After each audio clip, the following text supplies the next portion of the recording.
श्री शिवाय नमस्तुभ्यम। आप सबका हमारे चैनल पर बहुत बहुत स्वागत है। दोस्तों, आज इस वीडियो में आप जानेंगे कि नंदी जी शिव जी के वाहन कैसे बने। तो आइए वीडियो को शुरू करते हैं। लेकिन वीडियो को शुरू करने से पहले एक बहुत ज़रूरी बात। दोस्तों, अगर आपने अभी तक हमारे चैनल को सब्सक्राइब नहीं किया है तो अवश्य कर लें, जिससे आपको हमारी आने वाली वीडियो की जानकारी मिलती रहे। और अगर आपको वीडियो अच्छी लगे तो कमेंट में ओम नमः शिवाय ज़रूर लिखें। कुछ समय की बात है, जब भगवान शिव के पास कोई वाहन नहीं था, तब उन्हें पैदल ही हर जगह की यात्रा करनी पड़ती थी। इस पर एक दिन माँ पार्वती जी उनसे कहने लगीं कि हे प्राणनाथ, आप तो संसार के स्वामी हैं, सृष्टि के पालन करता है, क्या आपको ऐसे पैदल यात्रा करना शोभा देता है? पार्वती जी की इस बात पर शिव जी हंसकर बोले कि हे देवी, हम तो रमता जोगी हैं, आदि योगी हैं, हमें वाहन से क्या लेना देना? भला साधु भी कभी कोई सवारी करते हैं? हमें वाहन की कोई आवश्यकता नहीं है। तब पार्वती देवी जी ने आंखों में आंसू भरकर कहा कि हे प्रभु, जब आप शरीर पर भस्म लगाकर बालों की जटा बनाकर नंगे पांव इन कांटों भरे पथ पर चलते हैं तो मुझे बहुत दुख होता है। मैं चाहती हूँ कि आप भी वाहन पर सवार होकर ही यात्रा करें।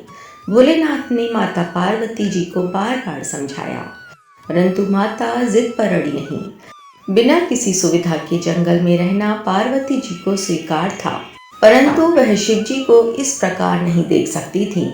माता शिव जी के लिए सवारी चाहती थी। ये सब बात सुनकर अब भोले भंडारी माता पार्वती जी के बात मान गए और फिर चिंतित हो गए कि भला वाहन किसे बनाए। उन्होंने नारद मुनि को बुलावा भेजा और उन्हें सब बात बताई। फिर नारद मुनि ने सभी देवी देवताओं को उनका संदेश पहुंचा दिया। जब सबको ये पता चला कि महादेव को एक वाहन की आवश्यकता है, तो सभी देवी देवता घबरा गए। उन्होंने सोचा कि कहीं महादेव हमारे वाहन न ले लें। इस कारण कोई भी महादेव के पास नहीं गया। सभी कोई न कोई बहाना बनाकर अपने अपने महलों में बैठे रहे। इधर पार्वती माता उदास बैठी थीं। जब शिव जी ने देखा कि कोई भी देवता अपने वाहन के साथ नहीं पहुंचा है, तो उन्होंने एक हुंकार लगाई तो जंगल के सभी जंगली जानवर वहां आ पहुंचे। शिव जी ने उनसे कहा कि तुम्हारी माता चाहती हैं कि मेरे पास भी कोई वाहन हो, तो बोलो कौन बनेगा मेरा वाहन। इस बात पर सभी जानवर खुशी से झूम उठे और फिर एक छोटा सा खरगोश आगे बढ़ा और उसने कहा, हे भगवान, आप मुझे अपना वाहन बना लीजिए, मैं बहुत ही मुलायम हूँ। ये देखकर भगवान शिव तो बहुत प्रसन्न हुए, पर सभी जानवर ये देखकर हंसने लगे। फिर जंगल का राजा शेर बोला, मूर्ख खरगोश, मेरे होते तेरी जरूरत कैसे हुई? मूर्ख खरगोश, मेरे होते तेरी हिम्मत कैसे हुई सामने जाकर बोलने की? फिर बेचारा खरगोश चुपचाप कोने में जाकर बैठ गया।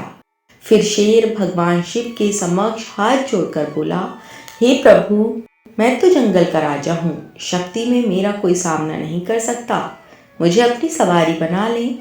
उसके कहते ही हाथी बीच में बोल पड़ा।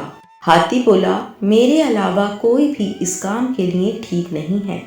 प्रभु, मैं गर्मी के मौसम में अपनी सूंड में पानी भरकर महादेव को नहलाऊंगा। इस पर जंगली सुअर भी बोला, शिव जी, मुझे आप अपनी सवारी बना लीजिए, मैं साफ सुथरा रहने की कोशिश करूंगा। फिर कस्तूरी हिरण ने नाक पर हाथ रखते हुए कहा, छी, कितनी बदबू आ रही है, तू रहने दे, मेरी पीठ पर तो शिवजी सवारी करेंगे। इस तरह सभी जानवर अपना अपना मत बाबा से कहने लगे। फिर शिवजी ने सभी को शांत कराया और बोले, कुछ ही दिनों बाद मैं सब जानवरों से एक चीज मांगूंगा, जो मुझे वह चीज लाकर देगा वही मेरा वाहन बनेगा। नंदी बैल भी वहीं खड़ा था। उसी दिन के बाद से वह छुप छुप कर भगवान शिव और माता पार्वती जी की बातें सुनने लगा। घंटों घंटों भर भूख प्यास की परवाह किए बिना वह छिपा रहता था। एक दिन उसे पता चल गया कि शिव जी बरसात के मौसम में सूखी लकड़ियों की मांग करेंगे, तो उसने पहले ही सारी तैयारी कर ली। फिर कुछ दिनों बाद बरसात का मौसम आया। सारा जंगल पानी से भर गया था।